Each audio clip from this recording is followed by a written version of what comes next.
Thank you all for coming. Get this microphone adjusted a little bit.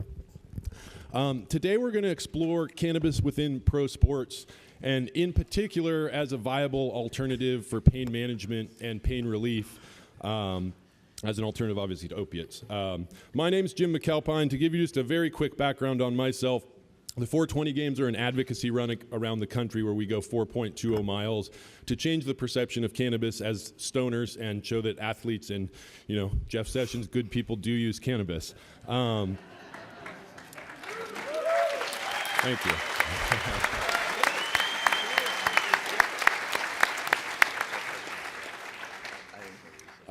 It's an amazing honor to be here today at Harvard. I've spoken recently at the Mill Valley Film Festival. I was at the Super Bowl with some of these guys, and we just did South by Southwest. But being at a prestigious place like this is really, really moving the needle. So it's exciting for all of us to help spread some knowledge here. From here, I want to go into the panel, and why don't we just go down the line? I'd like for these guys to give their own introduction instead of me reading theirs. And you guys, why don't you say who you are, your background, and also I think it's important why you're here. Just give a little tidbit on that as well. Start with you, Dr. Nathan. My name is David Nathan. I am a psychiatrist, writer, educator from Princeton, New Jersey, originally from Philadelphia. I did my residency up here at Harvard, and so it's good to be back. I'm the president, board president, and founder of Doctors for Cannabis Regulation, which is the nation's first and only national organization for the regulation, legalization, taxation of cannabis in the United States. I'm Dr. Perry Solomon. I'm a board-certified anesthesiologist and chief medical officer at HelloMD. We're a digital health and wellness platform that allows patients, members from all over the world to ask questions on our site that's answered by other patients about what cannabis products work for them, by physicians to give them recommendations, as well as from professional people product manufacturers about what products they have. We also do telehealth evaluations in California and other states that allow telehealth evaluations for people who are interested in getting their cannabis recommendations for their medical conditions. We have about 170,000 members and issued about 60,000 recommendations in the past 2 years. Hi everybody, I'm Evan Britton. I played 6 years in the NFL, 4 years with the Jacksonville Jaguars, 2 years with the Chicago Bears as an offensive lineman, tackle, guard, and a little bit of tight end at the end. Just for starters, I'm here to try to grab the ear of the NFL and start to look at cannabis as an alternative to opiates and prescription anti-inflammatories, as well as what it can be as a solution to concussions and CTE. Hello, my name is Nate Jackson. I played 6 years also in the NFL, all for the Denver Broncos. I was all right, we got some Bronco fans in the house. There we go. No Bears fans or Jacksonville fans. But I played 6 years, receiver. Okay, we got it. I was a receiver and a tight end. And throughout my career, I used cannabis as medication to deal with the variety of injuries that I had. When I would get hurt, oftentimes a season-ending injury, they hand me a bottle of pills. I went home and instead consumed cannabis to deal with my injuries and found that I healed much faster than when I did it with pills. And so it just got me thinking.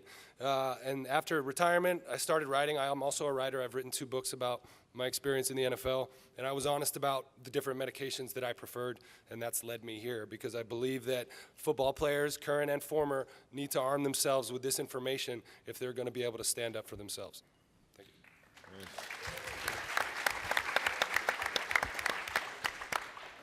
Hi everyone, my name is Lance Johnstone. Played 11 years, 6 with Oakland and 5 with the Minnesota Vikings.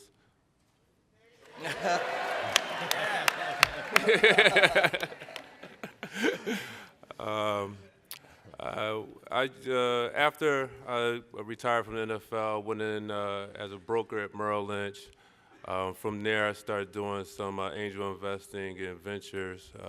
So currently, we are part of an accelerator for cannabis companies, and I'm here today to, to continue to help push awareness and help educate not only some of my fellow athletes, but anyone that's dealing with pain as an more natural alternative to, opioids. So that's pretty much it. So my name is Ricky Williams, and all you Patriots fans should know who I am, because I used to come up here every year when I played for the Dolphins. I also played for the Saints, and my last year was with the Baltimore Ravens. I'm here because I'm the captain of the NFL All Cannabis team, and Yeah. that was a joke, So that was a joke. I'm here to tell my story. Back in 2002, 2003, 2004, I failed a couple drug tests and almost ended my career. And I was looking back at some articles written at the time, and what everyone is talking about now, I was saying that back then. And so, it's real. And I think I'm a living, breathing example of it. I led the NFL in rushing in 2002. Using cannabis instead of opioids, instead of Indocin and Toradol. And so I know it works, and that's why I'm here. Let's give them all a hand.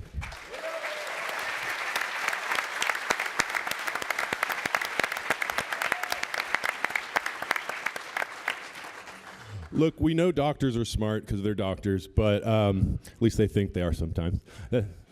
Just a joke. But these other guys are incredibly intelligent as well. And really, all four of these guys I respect, obviously, as athletes and as men. But all four of these guys I've gotten to know and are really, really intelligent guys. So it's a pleasure for me to be able to moderate a panel with the quality that we have right here today. So really, you can break down the main applications of cannabis within both pro sports and really all athletics, in my opinion, to two things, and it's focus and recovery are the main applications. Personally, I'm kind of more of an extreme sports guy, and I like to use cannabis for focus, and I talk about that a lot normally. Maybe we'll dive in at the end, but today we're really going to have more of a laser focus on both the NFL guys at the pro level and an alternative to opioid in the recovery realm of cannabis.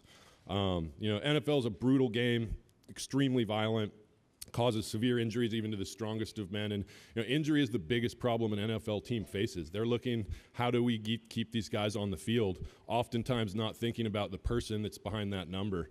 And really, that's why we're here today. So I looked at it. I was walking with Nate and Eben, and they were telling me what happens when you get cut. You get a little tap on the shoulder, and they throw a bag at you, and you get your stuff out of the locker room, and you're gone, And really, I feel like they're looked at as machines, and, you can replace these parts and get them back on the field, but when it's too expensive, boom, we just get a new machine. And the human being right there is lost, and that kind of disgusts me about the NFL, to be honest. And again, why we're here today. So, the moral dilemma for these guys is, hey, do I do whatever it takes and shove these pills down my throat because the NFL's telling me I have to, or do I do what it takes to go home to my family and have, my brain be intact later on in life? So Nate, why don't you tell us about, I think it's an interesting story, just how drug testing in the NFL works, and then in particular, when you get caught, what happens? I'll let Ricky talk about when you get caught. I was going to say, shouldn't that be my question? I'll talk about. I have a PhD in the drug program. Yeah. I'll talk about how you beat it, and then he'll talk about what it's like when you get caught. But it's actually, so the NFL drug testing comes in two facets. One is for street drugs, and one is for performance-enhancing drugs. The street drugs, like cannabis and like other party drugs, is a once-a-year test, and it happens typically in May, June, or July, somewhere around mini camps or training camps. And if you pass that one test, then you're good for the rest of the year, and you don't get tested again. And so guys, abstain in advance of the test, and then once they pass that, then they can use it during the season to medicate. But for guys who get caught up in the drug program, the drug testing or the drug substance abuse program, like he'll talk about, it's 2, 3, 4 times every week you get tested, all year long for multiple years of clean tests before you're pulled off of that. And so it's those guys who get put in those programs who can't use it and are given more dangerous alternatives instead. The performance-enhancing drugs happen all year long. It can happen in the off season. It happened one time to me in the off season, and their protocol is when they test you, you have to remove your shirt, pull your pants below your knees, and they have to stand perpendicular to you and watch the urine exit your body. That's what they do. And so they came to my parents' house in San Jose in the off season and came into the bathroom that I grew up in and stood there and watched me pee in a cup. So it is a little bit of an objectification going on. But I never tested positive, and so I was able to use it during the season. Whereas Ricky can talk about what happens when you get caught up in the system. I tested positive, and I still continue to use it throughout the season. Yeah. I'm actually working on an article right now for marijuana.com about how to pass a drug test. Although I failed 4, I passed probably 400, 500 tests.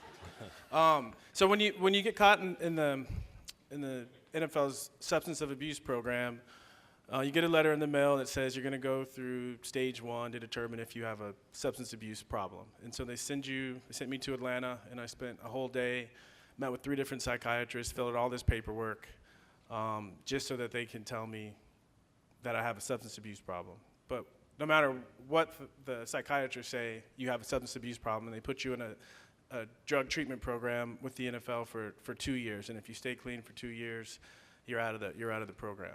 And so what happened to me is I was playing for New Orleans. In New Orleans, they tested in training camp, which was in late July. And then I got traded to Miami, and in Miami, they tested in May. And I didn't get the memo. So I was in the drug program, and you know, it's like Nate was saying, I hated it. When I first got in, I was actually excited about the opportunity to talk to someone, because part of the program is they give you someone to talk to once a week, a mandatory hour.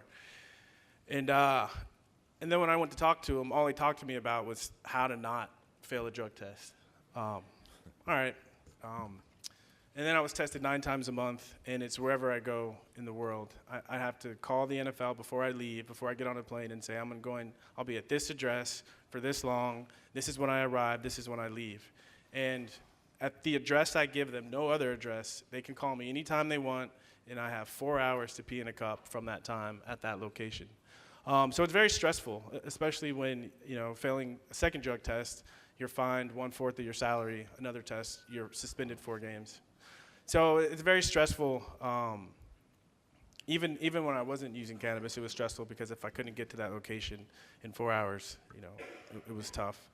And I think right now the NFL is moving to, the NFL Players Association is moving to propose that cannabis is taken off the banned substance list, and recognizing that it's not an abuse problem, but it's a health issue.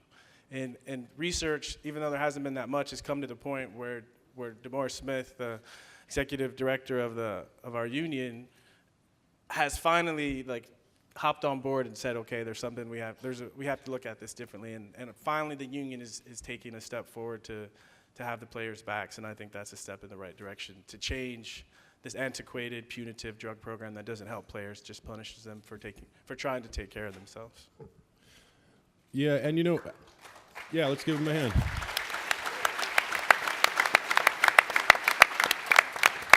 I'll take it however we can get it. It's a little sad to me watching and really seeing that it's a numbers game to them. It's not really to me, from what I'm seeing about the people, but when you show them that this stuff actually will save you money, on opioids and actually have your players in better shape, that's what they really care about. And that's the whole point here. This stuff does work, and it's a very, very viable alternative. To give you just some quick data, 33,000 Americans die every year of opioid overdoses. That's a big number, and that's a number that does not have to happen.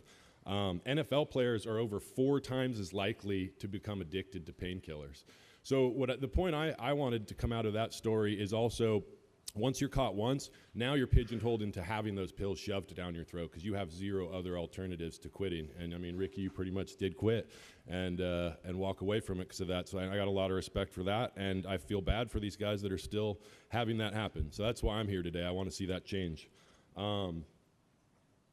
So we're going to get into some other stuff, empirical data, charts, and start letting the doctors back up our stories here. But is there any stories that you guys want to tell that are in particular? One that's very quick to me that just rings of there's a problem here at the Super Bowl. There's a commercial for something called OIC. It's opioid-induced constipation. So if you can't go poop. Movantic. Yeah, there we go. If you can't go poop with your opiates, we've got another pill for you to take. And man, when's the third one going to come out? So any stories that you guys got that kind of you want to share with the audience that exemplify these issues, or did we already kind of go through that? I'll share some stuff. So, really the process in football is just a daily process of managing pain and dealing with pain. Whether you have a severe injury like a dislocated shoulder and a torn labrum, or herniated disc in your back and sciatica running down your leg, making your foot numb, all these things, each guy on here has dealt with an immense amount of pain throughout his lifetime and his career in football. So what are you doing to deal with that? You're taking, handfuls of Indocin and Cataflam, these highly potent anti-inflammatories that wreak havoc on your digestive system, your kidney and liver, taking opiates before the game, day before the game, after the game, day after the game. This is how you're getting out of pain, and it's, basically just this vicious cycle. And for me, really, the painkillers, the opiates, they made me feel insane.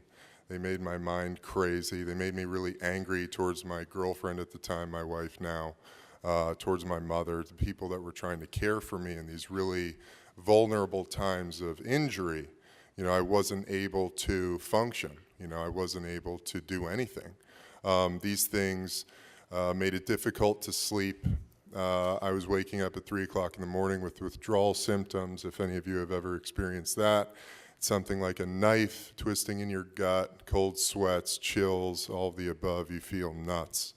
Juxtaposing that experience to my experience when I consumed cannabis was very healing. It relaxed me. It eased my anxiety and my depression, made it easier to sleep, eased the pain in my physical body, as well as rejuvenated me emotionally and spiritually, and gave me the energy and the fulfillment I needed to go out the next day and play and do it again at 100%, because every single day you've got to be out there ready to give it everything you've got in practice, let alone Sundays. So cannabis can be a very profound solution to those things, and thanks.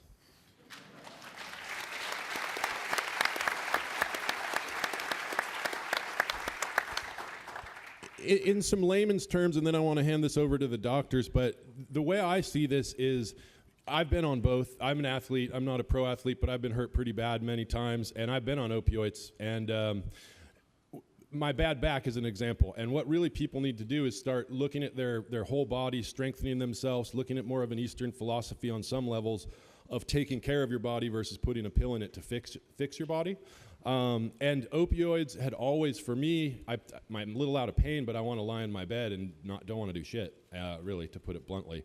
And when I take cannabis, I'm able to both be out of pain, but also mentally not have that fog that allows me to work out, and kind of reiterating what Eben said there. So it allows us to still work out and be athletic and strengthen the pieces of our body, whether we're pro or average Joe, to get healthy versus just relying on a pill.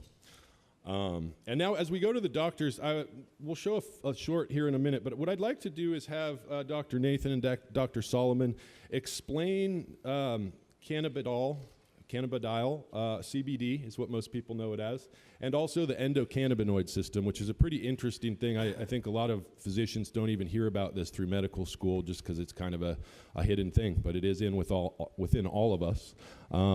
So you guys want to split it up, and one of you talk a little bit about CBD and the other about the endocannabinoid system? Well, one thing that you mentioned that I think needs to be brought out about education and how the medical system is essentially ignoring the whole issue, and doctors are coming out of medical school, even from, probably or across the street, completely ignorant about the endocannabinoid system. And out of the 144 medical schools in the country, one teaches a course on the endocannabinoid system, and about 13% of the other 144 mention it in passing. So a lot of the times, the physicians are coming out of medical school knowing absolutely nothing about this whole wonderful system that helps protect the body, CBD, THC, et cetera. It's just that they come out not knowing anything about it. So we encourage all the physicians who are here, and this is a great venue to be able to get introduced to what's going on, and that it really is a science, and the endocannabinoid system has been around since discovered in the 1970s, and it really does work to help inflammation, to help fight pain, and it just needs to be used by many more physicians. And I understand there's an issue about a doctor recommending it in terms of a player comes and sits there and he's in pain and there's a prescription pad. And one of them is for an opioid that's measurable, it's easy, you write 1 pill or 2 pills, take this, it's a known dose, etc. The other side says, well, here's cannabis. Well, what do you write? How can you possibly tell someone what to do? It's a very individualistic mechanism that works, and it's not the same for every single person. So there's an education process for the physician to understand what's going on, and it starts with medical school and continues in places like this. And actually, I would love to pick up on that thread talking about education. It was in medical school where I think I was turned from a drug warrior, as we all grew up, or at least those of us who were in the just say no generation, and thinking that drugs are bad and the people who use them are bad and the people who sell them are worse and unworthy of their freedom. And as I proceeded through my residency in psychiatry, where I studied a lot of substance abuse, I was really shocked that my teachers in a highly respected residency program were very much for the drug war. And I'm thinking, you're trying to help these people. You're trying to help these individuals who are struggling with substances, and you still want to punish them? Do you think that's really going to help them? And you know, as Russell Brand said, if being in an alley with some smelly people and injecting yourself with God knows what using shared needles, if that's not enough to make you stop, the threat of the law putting you in a room where you get food 3 times a day and you get to shower and all of that, that's not going to stop you. And I couldn't understand why my teachers didn't understand that. And then as I proceeded through my career as a psychiatrist, as a general adult psychiatrist in central New Jersey, I started seeing how lives were being wrecked by marijuana, and virtually none of them were because of the effects of the drug. It was because of the effects of the law. And that's what really got me thinking.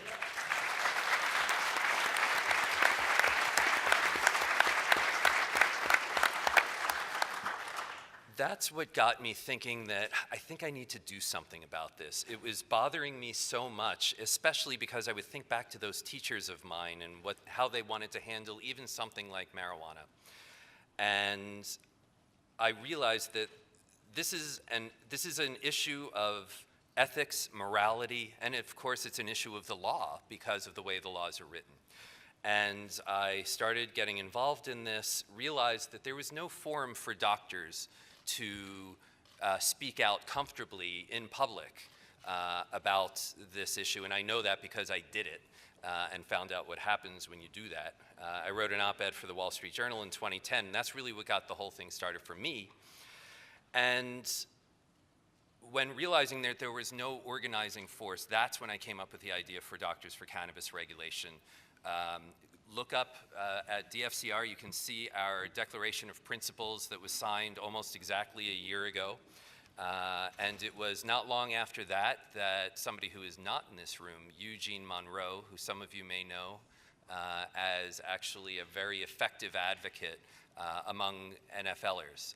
And he actually was the first active NFL player to come out, after which he was cut. Had the opportunity to continue playing, but decided his body had had enough. And came to DFCR and said, look, you know, doctors and players, we can actually bring this message to the public in a really effective way. And he said that we'll open the door and you guys go through.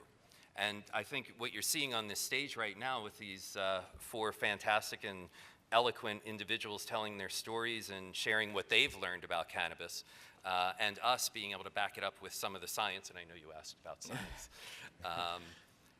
This has been a highly effective campaign that we launched in November of last year, Doctors and Players for NFL Cannabis Reform.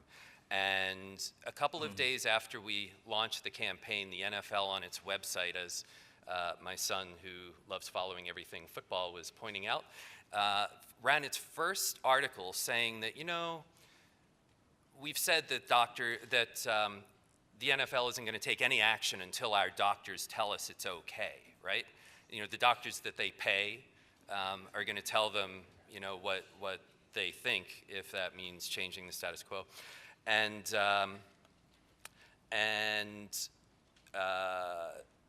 the players who, sorry, lost my train of thought. I haven't spoken in front of a group this big in a very long time.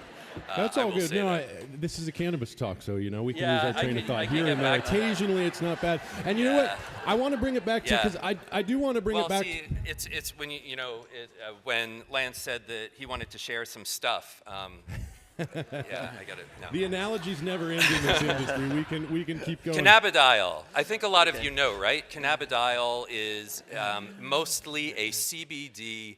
Is mostly a cannabinoid receptor antagonist, and it does it in such a way, which is of course complicated and not fully understood, that has effects that are somewhat balancing to THC. So I know that there's not a lot of objective evidence. I heard a talk yesterday where people were talking about that there's not a lot of objective evidence for the entourage effect.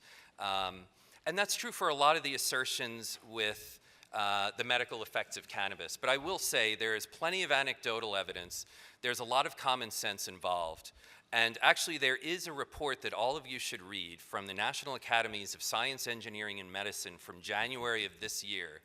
That was a body that very critically looked at this notion of what cannabis can be used for, what are the health effects, and they came to conclusions that any politician who would read it, which is probably none of them, would have to come to the conclusion that there is indeed medical use and that the policy doesn't make sense. And as you guys probably know historically, this conversation, every time doctors have been asked to really critically study this issue, they've come to the same conclusion, which is it really shouldn't be against the law. And it's with the doctors and the players that we have been highly effective. I know where I was going with that previous comment, which is that there is, and I'll shut up after this, that there is really if there's an ulterior motive for doctors for cannabis regulation to be doing what we're doing with the NFL, because 1,500, 1,600 guys every year are directly affected, active players, and all of the retired players who are still dealing with the injuries that they suffered.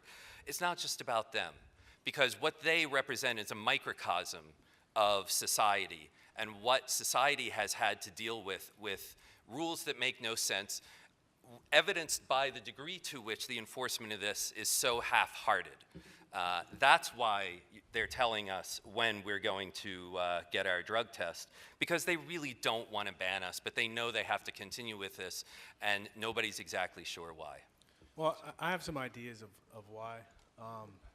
Doing a lot of these panels and hearing the discussion, I understand it's easy to look at the NFL and say the NFL needs to change the way it looks at cannabis, but the NFL is going to follow wherever the money is and wherever the fans are saying.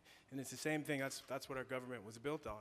And I know for me coming out and talking about my cannabis use, even though everyone knew it for a long time, still took me a while. And it wasn't until 2 years ago where I was finally like, I could pretend that I don't, but everyone already knows that I do, so fuck it. And so I came and sat on a panel and I was able to talk about it. And I truly believe if all the closet cannabis consumers would just be honest, things would change faster than what any of us could do. Even if everyone in the NFL wanted to do it, it's really up to the people. And so one of the reasons I'm here talking is maybe one person in the crowd talk to someone else, and they finally step out of the closet and are honest about what cannabis has meant for them and has done for them. I've talked to a lot of people, and I'm always curious, is like, how did you start using cannabis? Like, how did it become something that was appealing to you? And across the board, over 90% of the people said, I was hanging out with a friend, and I had some sort of injury, a knee injury, an ankle injury, a broken heart, something going on in their lives. And they noticed that when they used cannabis recreationally, that whatever they were dealing with got better.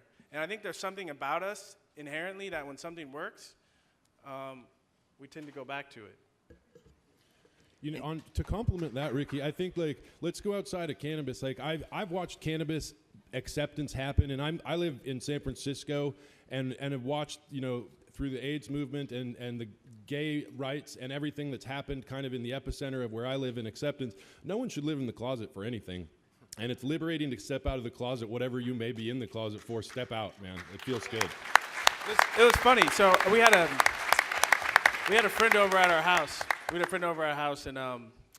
And we were consuming cannabis together. And one of the things he talked about was he's been smoking for over 20 years. And he's been married for, I think, 15 years. And he's never consumed in front of his wife. And she's not even against it. Well, The stigma runs deep. it's a good place for the movie. You know? An interesting thing that goes on with football players is that we are always taught to shut up and play. Don't talk about your pain. Don't talk about how you feel. And so in the realm of cannabis in football, you have, like Ricky was saying, a lot of guys in the closet who use it and find benefits from it, but don't feel comfortable talking because there's this code of silence in the NFL and in football at all levels that tell you to shut up and follow the plan. And the plan is not for you to be an individual human being talking about the fact that you are in pain. But football players do feel the pain, and we have to manage it one way or the other. And I always found that I healed faster when I was consuming cannabis than when I was doing pills. To heal, you have to feel. You have to feel what's going on with your body. Pain serves a purpose. And so for guys professional athletes who tinkered with every single kind of medication, to come to the conclusion that cannabis worked for them, I think is something huge. And guys are coming out of the woodworks, and I think it's an important conversation. And Nate, so Yo, thanks for that. You're pointing, you know, it's all retired players who are here. It's very hard to find active players, and you guys can comment on this. It's very hard to find you'll get active fired. players who will speak up about this. Yeah, if you're inside a locker room, you don't do anything to draw attention to yourself, whether it's cannabis or politics or anything. They don't want you to be a human being and talk about your own ideas. So that's really hard when you retire. That's what they call it, from retiring from football. But when you go out into the real world, we don't have the words. We don't know how to articulate our ideas. And that there's like a 5-year period from when you're done playing to when you finally start to feel comfortable talking about your own ideas and articulating yourself. And so that's a big obstacle that these guys face. And it's only, I mean, also it hasn't been brought up that I think needs to be addressed is opioids not only affect the players who are taking them, since we're talking about the NFL, it affects their families as well, which is something that wives and girlfriends know when they're taking the opioids, how it affects their attitudes, how it affects their emotions, and how it affects their relationships is devastating to families in and of itself, other than the pain relief and the opioid addiction that these players are coming down with. We have a film that I might or might not show. There's two subjects I'm interested in covering before we show that I think are important. So I'm actually going to ask for a show of hands because we haven't got a lot of time left. I'm going to try and fit both in, but I'm interested to see. We can talk about CTE and concussion treatment and cannabis relative to that, or we can talk about using it as focus as an athlete and maybe talk a little, is it a PED? Some people think that, some not, and how maybe we use cannabis in our training regimens. Who here would rather hear about CTE? And the focus hands. All right. All right, CTE wins today. So this is an interesting one. I'm kind of glad we're going down this road because there's me and the players here, and there's the doctors, and the doctors have to stick to data and empirical stuff. And you know, we're guys that say we've lived this life, we know this works, and it can say it that way. They can't really say it the way we can say it. So. CBD. Well, maybe they can. That's not always. Thank you. That's not always true. I mean, it depends on how much you listen and how much you want to take what the players and other people who are taking the opioids or cannabis, how it really affects them in terms of, you don't have to be a rocket scientist to know, hey, I took this, it didn't work, now I take this and it worked. I mean, yes, it's not a study from across the street or from any Stanford University, but it's good enough to be able to say, yes, let's try this. Let's try something different. No, and I'm not. I'm categorizing you like the players. You guys are handcuffed by what the institution allows you to do. Is kind of what I'm trying to say. So you do have to work within a box. You can't step, just like the players. If you step out of that box and start saying the wrong things, you're gone too. You know, and that's kind of what I'm trying to purvey. I don't know if that's really true. I mean, being up and speaking like Dustin Sulak, a lot of people who came, physicians who came here to talk about that, I don't know if that's really stepping out of the box. It's just acknowledging, one, that there's a problem, and two, that yes, there could be a solution, and we may have the solution to be able to help that problem. Though I think a lot of doctors are really trained that we have to go with the evidence, and it's got to be evidence-based. And I see heads nodding right now, and I appreciate that, and I grew up in the same era, and I do feel that way. And when I hear about anecdotal evidence, you know, I hesitate just a bit because it hasn't been established in the literature in the same way. But I think that the greatest argument for policy change is not nitpicking over the details of what exactly cannabis can do, and that book that came out earlier this year from the National Academies really does lay out the case for that. I want to bring this back. We only have a few minutes. I want to get into CTE. So it's a non-negative argument that is actually the best. It doesn't hurt that bad, and so why are we preventing people from using it? Strong point, and I agree with that, but we just don't have a lot of time. And where I'm going with this is because we're talking about CTE, there's going to be different levels of commitment and support for CBD and its usage for CTE because there's not empirical data behind it to the level we should have. And I wish we had time to show you the marijuana that I think it's Mississippi and the only marijuana these guys are allowed to research. It's in California we call it ditchweed or swag. It's horrible. And so they're handcuffed too. I mean, what they have to research is awful. That's you're talking about empirical data. Well, here's a study by Sue Sisley looking at PTSD, traumatic brain injury, and from University of Mississippi, the only place that they're allowed to use the cannabis for, we've talked about what it is that they send her, and it's essentially seed, stems, and plant ground together in a little baggie that's fresh frozen and shipped off to her with no acknowledgement about what the concentration of THC, CBD, any of the terpenes, anything at all about what's in it. Here's your cannabis, here's what you're allowed to use. So the study that she's running, if it comes out negative, doesn't mean it's negative. It just means the product that was given to her was useless versus something that, yes, let's study something. So everyone's hamstrung in terms of what it is to be able to do because they don't want the results being shown. Yeah, and as we go back to CTE, this started, everybody should watch a movie called Concussion if they haven't seen it with Will Smith. It's an eye-opening, tear-jerking movie, and it tells you really the way this all unfolded, and it was ugly. And at this point, it was Junior Seau who really, when he killed himself as a basically Hall of Famer, they couldn't wipe it under, scrape it under the rug, and they did that with hundreds of others before that. Dave Mira, who's an ex-BMX guy, just killed himself because of concussions. And concussions go way outside of football to extreme sports, surfing, skateboarding, everything, soccer even. And so the CTE stuff's a big one. And talking about how to use CBD as a neuroprotectant is something I'm interested in. And that's kind of where I was talking about the empirical data versus anecdotal evidence. But I want to have you guys talk about neuroprotectant and CBD together. I'd like to have the players start on this one and kind of, do any of you use CBD? I know, Eben, you have a CBD company, and why don't you start in about your own personal usage of CBD and relate it to neuroprotection if you did indeed use it that way? Yeah, well, I think probably most of you guys have read the studies done by Dr. Meshulam and the profound effects of the cannabinoids in the brain and how they act as a neuroprotectant and an antioxidant.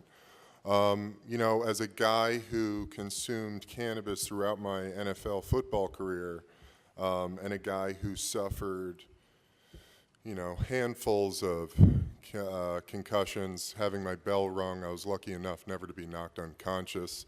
Some of these guys might be able to tell you a little bit more about that, but obviously concussions are an incredibly prevalent issue with football. It's something that happens every single play.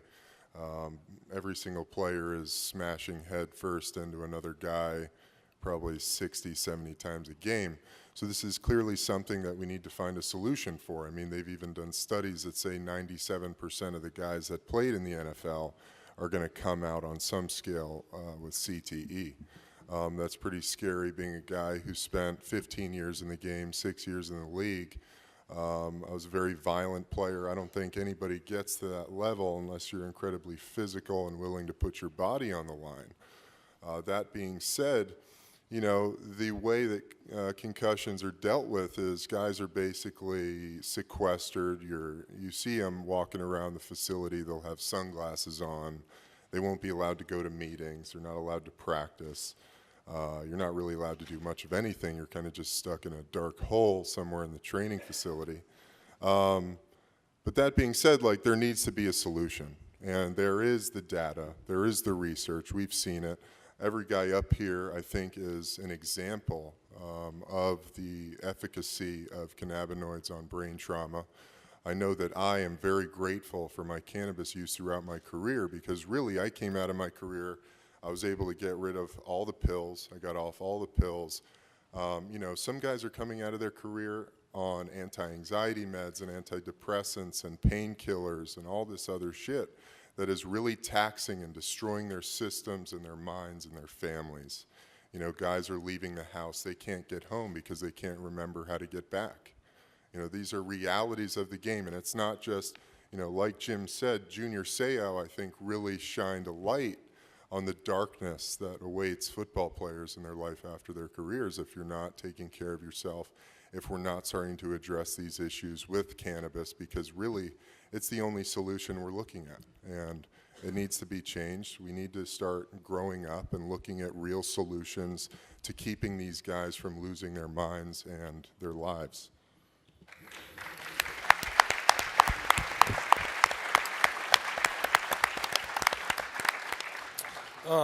I think in this realm, cannabis and football is so interesting to study in regards to brain injuries, because on the football field, your most effective weapon is your head.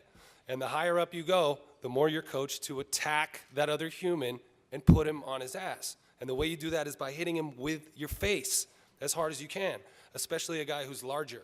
So you know you're going to have repetitive head trauma every day, every week. So how do you treat that inevitable head trauma? And half of the guys are already using cannabis, but they can't tell anyone about it. The other half are not.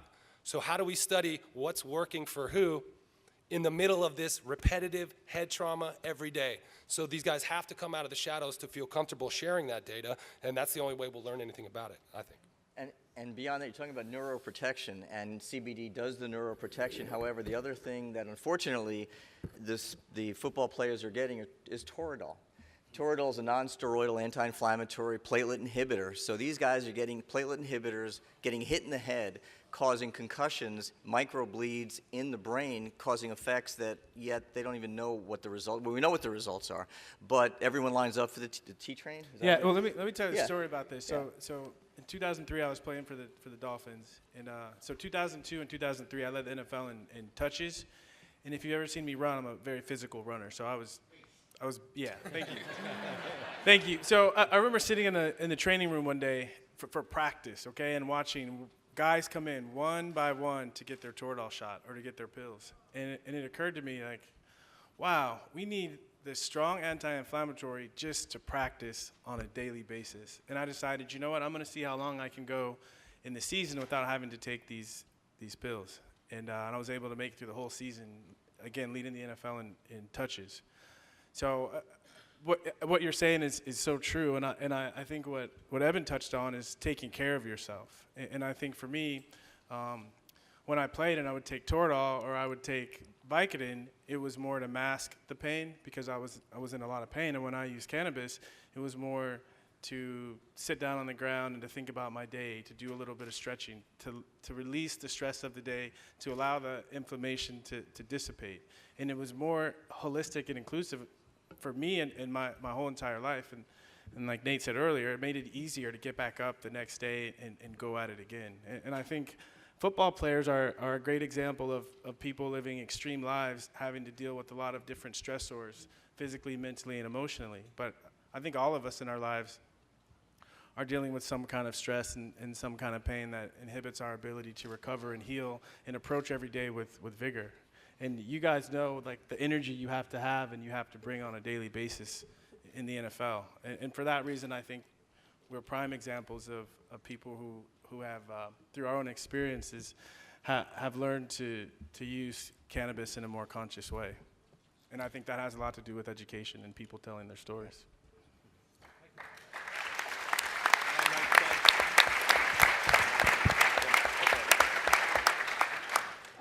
Given that we've got these wonderful football players here and we have their attention, we thought we would spend, we'll give you another up till 3 o'clock to do a Q&A with the football players if you'd like to. We do have the break going on in sort of the lobby, so if you do want to take a break, please feel free to. We're going to have the Q&A. If you do take a break, please be cognizant we've got the camera running down the middle aisle here and over the center.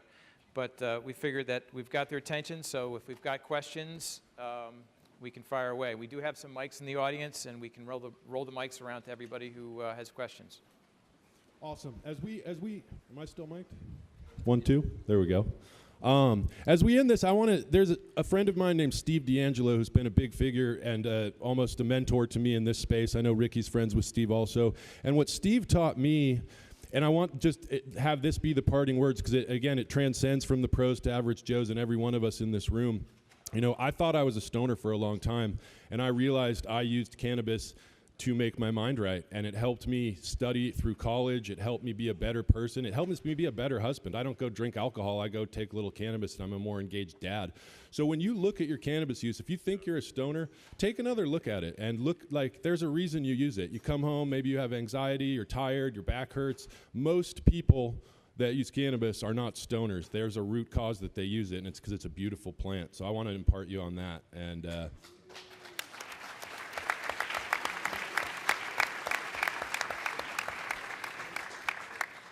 And yeah, let's go to questions for these guys. And what advice would you give to pee-wee footballers? You know, Great they're question. they're out there doing what you guys do. They're imitators, and they're butting their heads. And one of my grandsons has already been hospitalized. So, what advice do you give to them? And how do we approach cannabis as a neuroprotective? Well, that's definitely one of my concerns as well. Is you know, the little guys. But it's kind of in the same boat as, you know, some kids that suffering from seizures, from epilepsy, and so forth. And really should look at more the CBD. It's more of the, you know, non-psychoactive part of the plant that would be, in my opinion, more suitable for, you know, the younger audience and using it. And it's also been, you know, shown to have those neuroprotective agents as well as the, you know, antioxidants. So that's part of, you know, why, you know, I'm real passionate about using this platform to cause awareness and education because it is, you know, I don't expect no one to really feel sorry for me for what I went through. You know, we made this choice.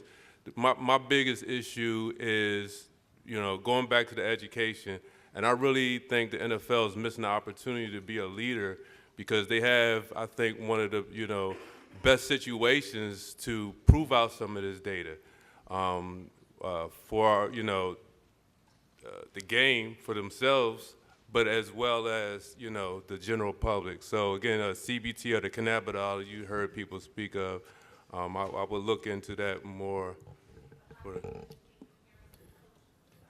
The hard part about youth sports is you are leaving it up to the coach, and there are a lot of different coaches that coach youth football.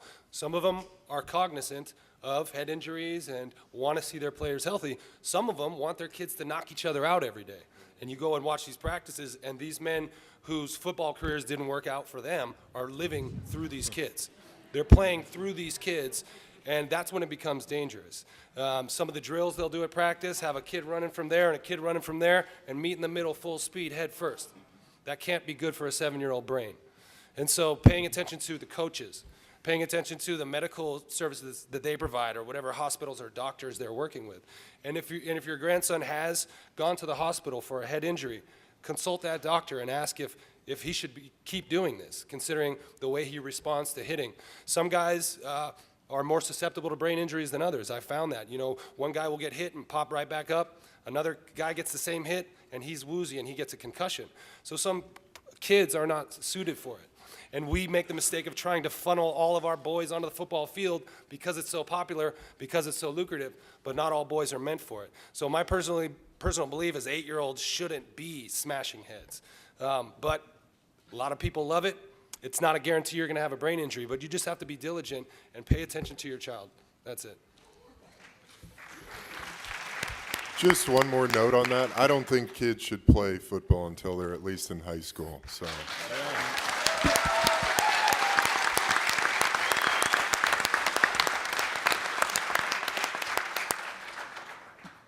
Thank you guys for being here. My question is, do you ever see a role of cannabis being a prevention so as a pre-treatment before playing?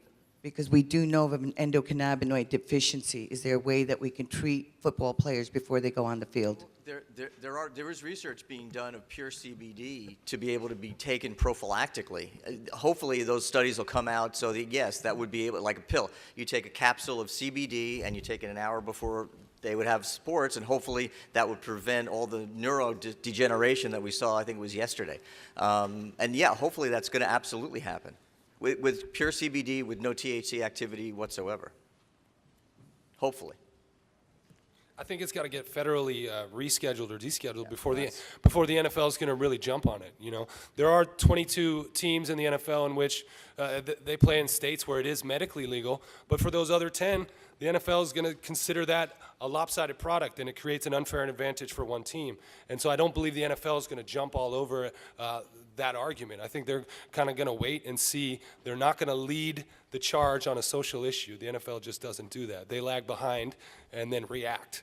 I think what's important is to arm the union with all of this knowledge, to let them come to the negotiating table and make their case strongly. As of yet, they haven't been able to do that. Ricky was touching on it. They're starting to come around to it. But if they realized how important this plant is for their league and how much better it is for you than what these players are being injected with on company grounds, then they'll start to come around. I will say, Nate, when I talked to D last week on this issue, and one of the things he said is the way the Players Association is approaching it, it's not a drug issue, it's a health issue. And so they're putting it on par with the concussion issue. And they're saying it's not negotiable. You know, like we shouldn't have to negotiate to have concussion specialists on the sideline. We shouldn't have to negotiate to allow our players to not be punished for using cannabis. And Jerry Jones just stepped out in favor, or said he thinks, basically it should be legalized or authorized in the NFL. So it's change happens slowly, but having Jerry step out is one person, so hopefully the rest will follow soon. I'd like to ask a question if I could. I'm Martin Lee, the director of Project CBD. And you know, the study you're referring to about CBD being neuroprotective is also a study about THC being neuroprotective and antioxidant. Are you emphasizing CBD so much because of the possible legal opportunities there, even though it still is federally illegal? It makes it easier for sure. Well, Possibly, depending on the interpretation. But is it better?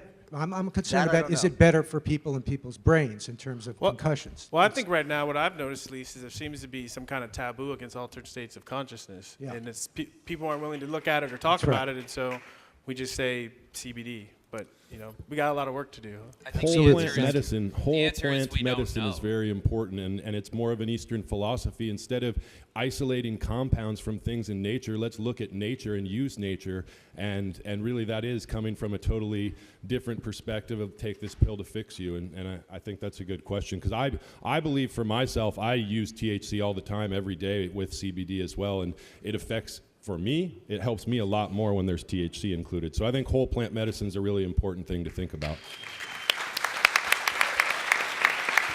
I think you'll find that's the case with most football players who use it. I don't think they isolate with the CBD. I think they are believers in the whole plant. Hi, I have a question just out of curiosity. While you were playing, how were you able to get guidance as to how to use the cannabis? Were you using just recreational versus medicinal grade? And could you talk about the difference? There's no guidance. You're on your own. But for professional athletes who have been tinkering with medication in their bodies and optimal performance their entire lives, by the time you get to the NFL, you have a pretty good idea of what works for your body and what doesn't, at least if you are medicating with cannabis. So I did it on my own. I did it at home. I don't know how these guys did it, but yeah, it was in the shadows. We did not talk about it at work. My name is Janice Knox, and I am one of the CannaMDs and also represent the ACD clinics, which stand for American Cannabinoid Clinics. And I have 2 points I want to make. And one is that athletes are incredible role models. So you guys are incredible role models for all those young boys who are playing football. So my question is here. What are you doing to get the current players to come out of the closet? Because they are role models. And even if you can't, because you're not clinicians, advise people to take CBD or THC or any of that, looking at the current football players playing and role models admitting that they use this for their health reasons, can you imagine what that would mean to parents, to coaches, to young kids playing? So my question is, what are you doing to encourage the current players who may be using cannabis to step out of that closet? I think just continuing to do stuff like this, continuing to get our voices out there, continuing to show guys that it's safe to share your stories and it's safe to talk about. Obviously, the current players have a number of hurdles. Obviously, one, losing your jobs, and then two, endorsements and all the companies that sponsor these athletes. You know, there's a lot of risk of having those things pulled. But I think, you know, this panel, this advocacy that we've been doing, it's grown probably over the last 2 years since the first time I stepped foot in a cannabis conference talking about my experience. And I think we're going to continue to do that. We're pretty passionate, dedicated guys we want, you know, our brothers in the league to understand what this is all about and change the stigma of what this plant can be.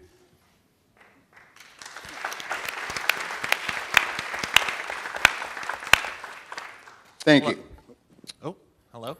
Yes, Hi. thank you, Bobby West. I have a question for you. With all the opiates and painkillers that they're giving you guys in the NFL, when do they determine that you actually have a drug problem? Because they're feeding you all these opiates and stuff. I mean, and it carries on. How do they... Not until you retire, because a drug problem while you're playing is a good thing. It means you're on the field. So they have, basically, they look at it where, hey, as long as you can play, it's okay. As long as you can play and you stay out of trouble, that's the NFL's main thing. Be on the field, stay out of trouble so you can stay on the field. Thank you. I mean, it's a political issue, and I think that, well, you guys may know that there was a Harvard report last year about NFL and pain control, and there were two main conclusions. One, that pain and medical treatment and the use of opioids versus cannabis should not be something that's in the collective bargaining agreement. It shouldn't be something that's negotiated because it's about health. It's not about, you know, benefits, some sort of selfish motives on the parts of the players. That was one conclusion. The other is that the physicians who are examining the patients and the physicians who are setting the policy should not be beholden to the NFL.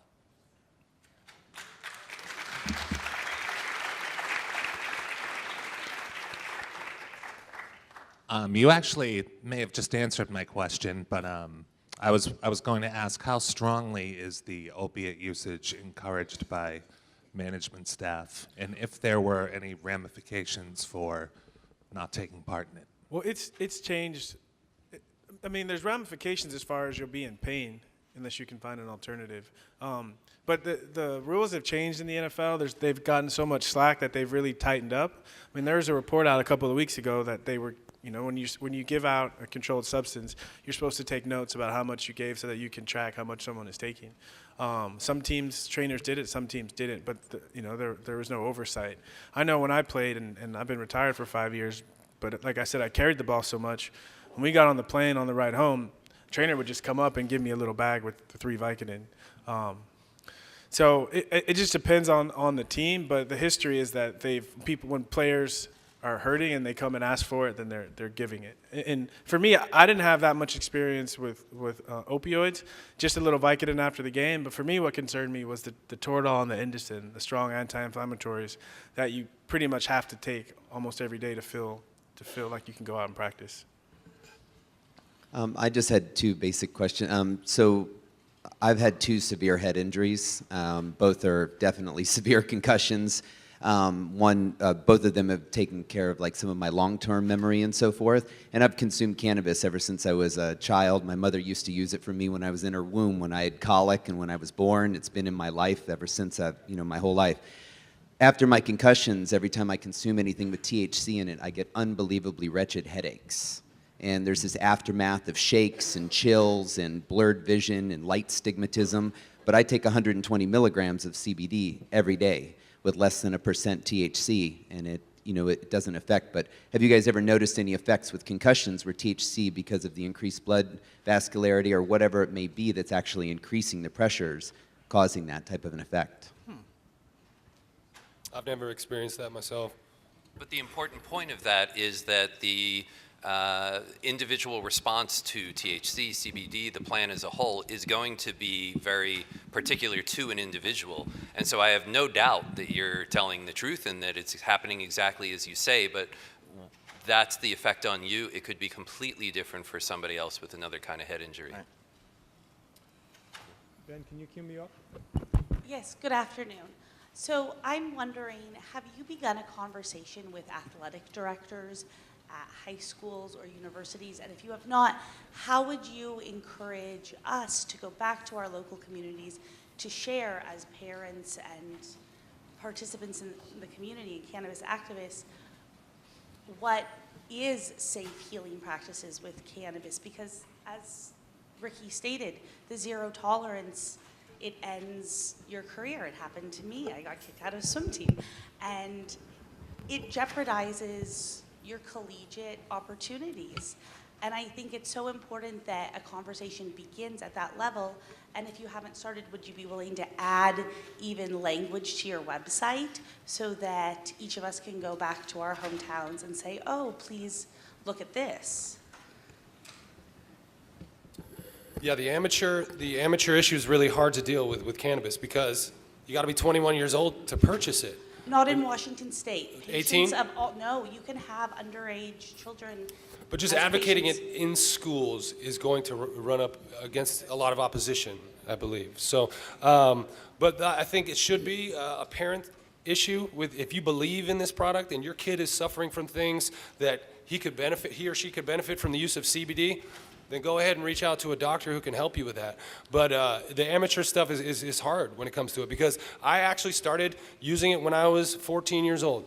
I used it for the first time about a month before I had my first concussion on the football field. So my first football injury was a concussion, and I started using cannabis a month before. And my brain feels pretty good right now. And it's felt good all along. And I've never gotten involved with the pills. They never sunk in with me. I never developed a taste for it. I believe it's because I was familiar with the other side of the fence with cannabis the whole time, and I knew it worked for my body. Now, that's not something that people are going to be open-minded to, a lot of people in high schools, that it's actually probably helping some high school kids out there. But I think that's down the road. I think we need to work on changing the scheduling of it, descheduling, rescheduling it, before we can start at the NFL and then it'll trickle down. We also need to establish the difference between underage use when it's for medicinal versus personal use. So we know that underage use recreationally of cannabis can be deleterious to development. And I know not everybody agrees with that, but that's my reading of the data, is that the younger you are and the more you do it at a very young age, the greater the chance there's going to be an issue. And with what Nate's saying, I mean, he starting at 14, I know somebody who started at 12 or 13, and he just got his PhD at Princeton, and he's a brilliant guy. So it's highly variable. What we don't know is what the effect of medical cannabis is in underage use. And I know Stacy Gruber, if she's out there somewhere, they're doing research right now at McLean Hospital on this issue. Trying to figure out, is it different for underage users when they're getting it for a specific medical reason? And there's some evidence that it may not, but we need more research before you make a conclusion like that. And certainly on that note, Stacy's actually our next speaker. I'd love to keep this panel going because it's been a wonderful discussion. I would like to thank everyone, particularly for coming out of the closet and helping us move the industry forward.